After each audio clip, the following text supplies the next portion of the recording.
경제신문 사설 읽는 드림중개사입니다. 오늘 읽을 매일 경제신문 사설 제목은 팬데믹 시대의 필수 원격 의료, 규제 철폐 끝을 보라 입니다. 코로나 충격을 극복하는 방안으로 정부가 한국판 뉴딜을 준비하고 있다. 원격 의료는 그중 맨 앞에 놓아야 할 사업이다. 코로나 사태는 근무, 교육, 쇼핑 등 일상생활에 많은 변화를 가져왔다. 그 중에서도 언택트 경제 부상은 단연 주목할 만하다. 의료 부문에서도 정부가 전화상담, 처방을 한시적으로 허용하자 약 2달 동안 13만여 건에 달하는 원격 의료가 이루어졌다. 오진이나 의료 정보 유출과 같은 부작용은 확인되지 않았다. 의료기관 내 감염을 줄이고 환자에게 편리함을 주는 원격 의료의 효용이 코로나 사태를 계기로 또 한 번 입증된 셈이다. 정부는 지난달 말 제1차 비상경제 중앙대책본부 회의에서 한국판 뉴딜을 논의하며 디지털 경제 전환과 4차 산업혁명 대비를 추진 방향으로 꼽았다. 원격 진료는 그 방향과도 정확하게 일치한다. 고령화 사회는 갈수록 심화되고 스마트 기기 발전 속도도 빨라지고 있으며 지난해에는 5세대 통신 시대도 열렸다.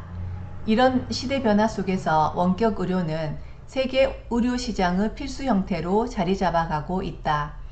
실제로 지난해 원격 의료 세계 시장 규모는 37조 원대로 성장했으며 경제협력개발기구 36개 회원국 중 26개국이 이미 원격 의료를 도입한 상태다.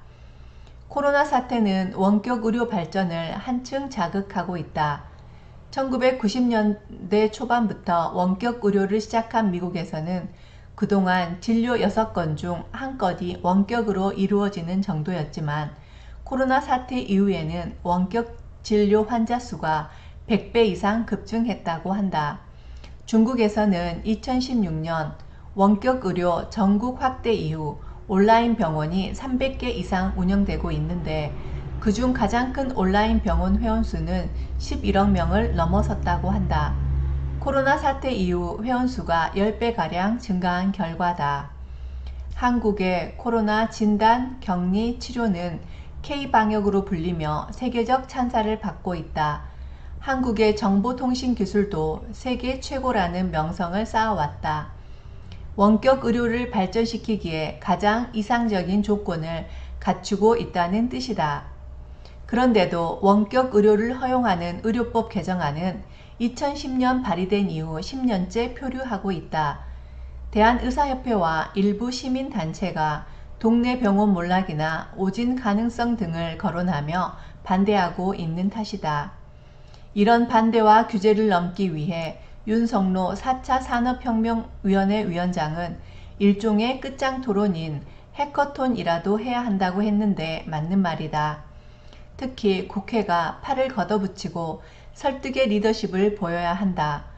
코로나 사태로 재조명받는 원격 의료는 포스트 코로나 시대의 새 먹거리이자 일자리 보고가 될 수 있다. 더 늦기 전에 끝장 토론을 해서라도 한국판 뉴딜의 핵심 사업으로 삼아야 한다.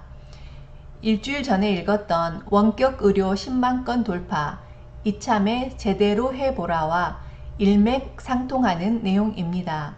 함께 읽으시면 더 공감하리라 생각됩니다. 감사합니다.